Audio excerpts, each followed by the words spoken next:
You wake up to a strange sound. It's not birds singing, nor the distant hum of cars on the road. It's deeper, heavier, a constant buzzing that seems to come from all around at once, as if the very air is vibrating. Your room is simple, but something about it feels different today. The curtains sway slightly, even though there's barely any wind. The air is thick, almost heavy, carrying a metallic scent that's hard to place, like wet old coins or freshly cut iron. You inhale slowly and taste the bitterness on your tongue, as if you'd slept with a piece of metal in your mouth. Daylight filters through the window, but it's not as bright as it should be. The air has a pale, whitish hue, as if a fine mist has settled everywhere. You sit on the bed and notice the silence. Despite the distant buzzing, it's deeper than usual. No barking dogs, no roosters crowing, just that sound, constant, hypnotic. Outside, the street looks the same as always, but not entirely. A neighbor rushes past carrying a suitcase, not looking around. Further down, two women speak hurriedly at the corner, pointing toward the main road. A child clutches their mother's hand, eyes wide with a mixture of curiosity and fear. You put on your clothes, simple, worn from use, and step outside. The temperature is mild, but there's something in the air that raises goosebumps on your skin. The day feels slowed down. Colors appear washed out. Sounds seem muted. In the center of the small town, a bus is parked. Old, pale blue, covered in a thin layer of dust. A man in military uniform speaks loudly, in a tone that leaves no room for argument. He holds a clipboard, checking names as he gestures toward the bus. Some people climb on quickly. Others hesitate, arguing quietly. You don't fully understand what's happening, but you sense it's not normal. Too many soldiers for a regular day. Too many diverted glances. And most of all, a strange silence hangs in the air. A silence that doesn't break easily. An elderly woman passes by and mutters something almost inaudibly. They said it's temporary, only a few days. She keeps walking, clutching a cloth bag to her chest. Suddenly, a sharp, high-pitched sound cuts through the air. Not a fire alarm, not a factory siren. Finer, insistent, coming from a small device hanging around one soldier's neck. He glances at it, frowns, and quickly tucks it away. You don't recognize the device, but you know it isn't a good sign. The streets begin to empty. Children are carried in arms, suitcases dragged along, doors closing quickly. People glance back as they disappear, as if trying to memorize a last image of the place. You stand in the middle of the street watching everything unfold. A strange chill crawls up your neck, not the wind, but the cold realization that you are in the midst of something far bigger than you can comprehend. On the horizon, smoke rises from a large structure, blending into the pale mist. It doesn't climb quickly like the smoke from an ordinary fire. It drifts slowly, forming a veil over the sky. You wonder if it was always there, unnoticed, or if it appeared while you slept. Your heart quickens. You remember stories from school about accidents and evacuations, but they always seemed distant, almost fictional. Now every step, every glance, every short command from the soldiers feels real, tangible. A man near you murmurs strange, heavy words. Invisible precipitation, radiation. Technical, urgent, incomprehensible. You try to ask more, but he's already pulled away, called by someone by name. The bus continues to board passengers. The driver taps the wheel nervously while watching the mirror. Everyone moves quickly, but without running. A silent urgency hangs over the scene, an understanding that there's no turning back. For the first time, you notice that some soldiers wear simple masks over their faces, others thick gloves despite the mild weather. When one passes close by, the metallic scent in the air is stronger, almost suffocating. The sense of urgency builds inside you. Something is very wrong. Yet there are no explosions, no shouting, no black smoke rising. It's a silent, invisible threat, infiltrating everything: the air, the water, your skin. The soldier with the clipboard shouts a sharp order. 3 more people board the bus. He glances at you, as if about to call your name. You wonder, if you get on that bus, will you be safe? Or are you merely stepping away from one danger into another? And if you stay, what happens to you? Deep down, you know it doesn't matter. The world you knew yesterday is gone. Even without understanding it fully, you realize you are witnessing the beginning of something that will mark not only your life, but the history of this region forever. The bus begins to move, slowly, as if tired. The wheels turn over the cracked asphalt, and through the window you see the familiar facades fading behind you. Shops with faded signs, leaning posts, bicycles resting against walls. Some places seem abandoned for hours, others for decades. You try to mentally record every detail. A fruit stand with empty shelves, a playground with motionless swings, the fountain in the square, which always gushed water in the summer, is now dry. It's as if the town had been paused in time, but not naturally. Something forced this silence. The soldier sitting near you speaks quietly to another. He mentions reactor number 4 and explosion. Words you've heard before, but never associated with something so close to your home. An explosion? There was no sound, no tremor. Yet, as the phrases escape their conversation, an image begins to form in your mind. A huge facility, concrete walls, machines and pipes, and something happening inside it, far from ordinary eyes. You remember that not far from here there is a power plant, an industrial complex that was always a source of pride for the region. You recall the stories, how it lit entire cities, how it was a symbol of progress, how it attracted workers from everywhere. And now, it seems that this same symbol is the epicenter of what is happening. The name Chernobyl emerges in whispers on the bus. Some pronounce it with fear, others with disbelief. For many, it is not just the name of a neighboring town, but a mark of safety. Or at least, it used to be. Now, the sound of that word carries a different weight. The plant wasn't a complete mystery to you. Occasionally, vehicles would pass your street, carrying engineers in white helmets and clean uniforms. They seemed confident, almost arrogant, as if nothing could go wrong there. They said nuclear energy was safe, controlled, modern. But judging by how the soldiers look outside and the way the landscape changes, you realize that something has gone very wrong. The roads leading out of the town are busier than usual. Military trucks pass in the opposite direction, carrying equipment. Some have tarps covering what appears to be sand or rocks, and others carry small, strange machines with antennas and dials. You hear someone say they are dosimeters, devices that measure something you cannot see, radiation.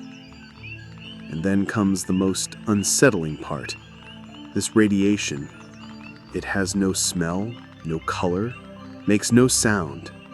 You cannot feel it on your skin at the moment it hits, but they say it enters the body through the air you breathe, the water you drink, the food you eat. It's like an invisible shadow that clings to everything. As the bus moves forward, you begin to notice groups of people along the roadside. Some are sitting on the ground, others hold children in their arms. They don't seem injured, but they have the same look everyone in your town had a few hours ago. Confused, weary, trying to understand. An elderly man wearing a straw hat approaches the bus as it stops at a checkpoint. He tries to speak to the soldier at the door, but is prevented from entering. You don't hear the entire conversation, but catch one phrase. It's temporary. Just until it's safe to return. That idea that it will be safe to return echoes inside you. But something in the tone of the voices suggests that perhaps this safety will never come. The bus continues its journey. On the horizon, for the first time, you clearly see the plant's structure. The tall gray block of reactor number 4 is partially shrouded in smoke. But it's not black smoke. It's grayish vapor blending into the air. Around it, cranes, trucks, and dozens of people dressed in all white suits from head to toe, as if they were wearing gear for another planet. You remember hearing that the plant had 4 main reactors, all lined up like concrete giants. Reactor number 4, they say, suffered an internal explosion the previous night, a release of energy so intense that it ripped the hundreds of tons lid off the core and sent a cloud of invisible particles into the sky. What this means for you, for your home, for the entire region, is still hard to grasp. But from the expressions of those working there, it doesn't seem like something that will be resolved in a few days. The road now passes through more open areas. Green fields stretch as far as the eye can see. But there's something strange. Some leaves already show yellowed spots, as if burned from the inside out. Birds fly low, erratically, and the silence of nature is as heavy as that of the streets. The driver turns on the radio. An official voice announces that everyone within the 30-kilometer zone around the plant must evacuate. It's the first time you hear a concrete number. 30 kilometers. An imaginary line that defines who must leave immediately and who, theoretically, can stay. You're inside that line, and that means that from now on, you are officially part of the evacuation zone. The word evacuation doesn't sound like a temporary move. It sounds like loss. It sounds like farewell. You look out the window and realize that every place you know, every street, every tree could become inaccessible forever. Deep down, a question begins to form. Will you ever really be able to return? And if you do return, what will you find? You wake up early, even before the sun rises. In those days, alarm clocks were still loud, mechanical, with the insistent metallic ring that made your heart jump. Morning light streams through the bedroom windows, painting the floor with soft tones, and the fresh air of Ukraine fills the room. Your home is modest. The wooden floor creaks under your feet, and the furniture bears years of use, each scratch telling a silent story. The smell of freshly baked bread still lingers in the kitchen. Your mother gets up early to prepare breakfast. You know that on the day ahead, this routine might be interrupted forever, but you still cannot imagine how. The scent of fresh bread and steaming tea mixes with the fragrance of flowers from the garden, and you feel a faint comfort. Life before the evacuation seemed simple, almost predictable. You went to school, helped with chores, met friends in the square, and watched the cars from the plant pass along the main street. Their presence didn't seem threatening. On the contrary, it was a source of pride. The streets of the town are full of activity. Children play hide and seek among apartment blocks, running and laughing. Adults chat, carry bags, go to the market. The noise of bicycles, voices, the wind rustling the trees, all contributes to a sense of normalcy. You put on your clothes for the day: school uniform, polished shoes, backpack on your back. Every detail feels important, as if daily life is made of small certainties that provide a sense of stability. As you leave the house, you notice that everyone in the neighborhood follows the same routine. The baker is already in his white apron, offering warm bread. The mailman delivers letters, greeting each resident by name. There's a rhythm, a cadence that seems unchanging. But then small changes begin to creep into the day. Some neighbors are tense, speaking in whispers, looking toward the horizon, as if expecting something. The workers at the plant appear less confident, or maybe you are just paying closer attention. The routine, once comfortable, now carries a subtle anxiety. During school, you notice that the topic of conversation among classmates has changed. They talk about rumors of leaks, technical problems at the reactor. Some laugh, others fall silent, afraid of being overheard by teachers. You feel a mix of curiosity and apprehension, because even without fully understanding, you know something serious is happening. Returning home, the routine continues. Lunch prepared, household chores, conversations with neighbors. But there is a growing weight in the air, a sense that something invisible is moving among you. You begin to notice small details that would have gone unnoticed before: a metallic smell in the air, the sensation of fine dust, workers wearing unusual clothing to handle technical situations. And then, in the midst of this everyday life blending normality and tension, the evacuation begins. Soldiers arrive, officers give orders, trucks and buses wait on the main streets. The day that seemed like any other immediately becomes different. Every step you take, every bag you carry, every glance exchanged with another resident is filled with uncertainty. You watch the town empty. Shops close, schools are locked, parks and squares become desolate. The streets, once full of life, turn into silent corridors. The evacuation is organized but urgent. Everyone carries what they can. Some families leave belongings behind. You realize there is no time for sentimentality. The priority is survival. The journey out of the evacuation zone is long. As the bus travels the roads you know so well, you observe the town from above. Buildings seem smaller, streets narrower, everyday details, cats crossing the street, flowers in gardens, abandoned toys, all preserved in a kind of time capsule, now moving away from you. During the trip, the soldiers provide instructions. They speak about safety, risks, the necessity of not returning until it is safe. You listen carefully, absorbing every word, trying to understand what it means to live in a place that has seemingly become uninhabitable. As the bus continues, you notice changes in the landscape. Trees that once seemed vibrant now have burned leaves. The sky has a strange hue, as if reflecting what happened at the plant. The silence outside the vehicle is almost absolute. The sound of the engine, the hiss of asphalt, the murmur of conversations, everything stands out clearly.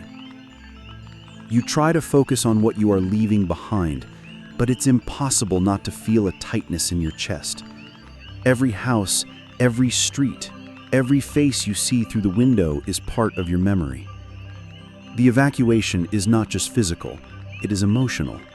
It is an abrupt severing from the world you knew. Upon reaching the final stop outside the evacuation zone, you feel the difference immediately. The air is different, the landscape is different, and the people around are different. Some look at you with curiosity, others with compassion, as if they can read the story of what just happened in your eyes. The day ends, and you lie down in a strange place, trying to find some comfort amidst the unfamiliarity. But the memory of the town, of the routine, of life before the evacuation remains alive inside you. And as you fall asleep, you realize that the routine you knew will never be the same. Every detail of daily life, every smell, every sound, every gesture has been marked by the fine line between normality and disaster. And you know, with this silent clarity, that living here, in the evacuation zone, means carrying that tension, that fear, and that memory every day of your life. The day begins like any other on the road, away from your town, but deep down, you know that nothing will ever be the same. The bus moves slowly, and each turn reveals a landscape that seems to dissolve before your eyes. Abandoned houses, silent streets, toys left in gardens covered with fine dust.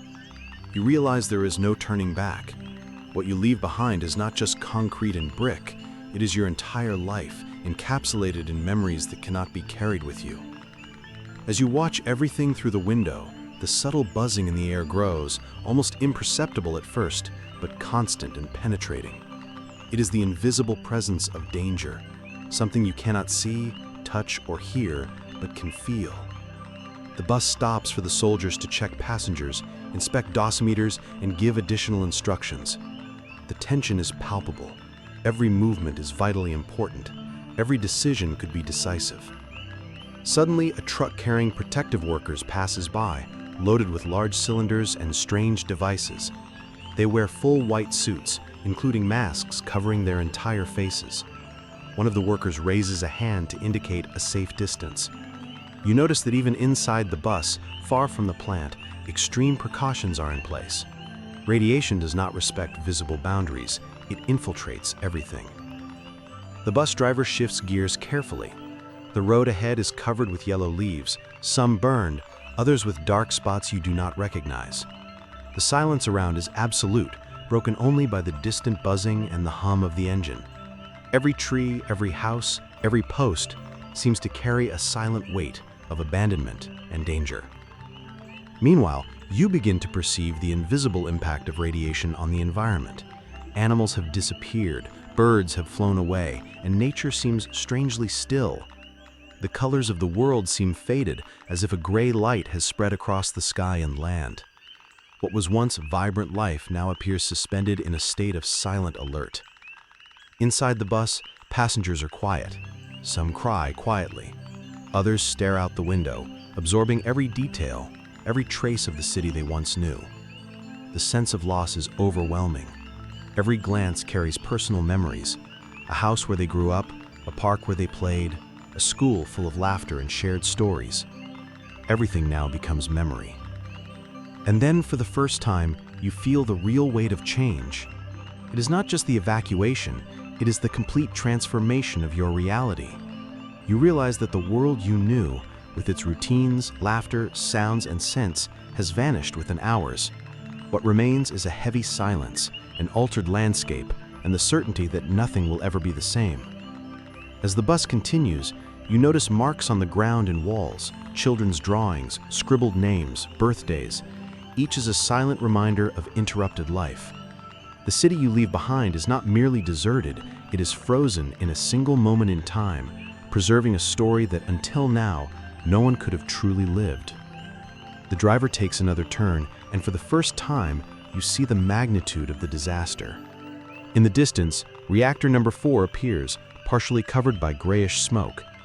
There are cranes, trucks, and people in white suits, each moving with precision and care, as if part of an invisible ritual. You realize that the explosion you had heard about in whispers is far more than an industrial accident. It is an event that transforms lives, cities, and memories within hours. The silence inside the bus is absolute. Everyone understands without words that they are at a threshold. The known world ends there, and an uncertain territory begins. Safety measures, military orders, security protocols, they all show that normalcy is over. You feel that even outside the critical zone, the effects of the disaster reverberate in every breath. As the day progresses, you begin to reflect on the fragility of life. The daily routine, which once seemed safe, now appears like a distant illusion. You realize that everything you considered guaranteed, clean air, safe food, freedom to walk through the city, depends on invisible, complex, and often uncontrollable factors. The bus finally stops at a temporary reception center. You get off and immediately feel the difference. The air is cleaner, but the environment is cold and unfamiliar.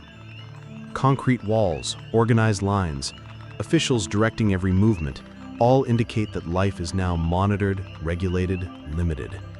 There is no privacy, no freedom, only a constant sense of vigilance and precaution.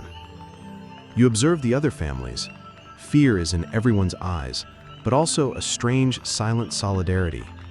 Everyone shares the experience of having lost not just a physical place, but also a sense of normalcy, security, and continuity. As night falls, you reflect on everything that has happened.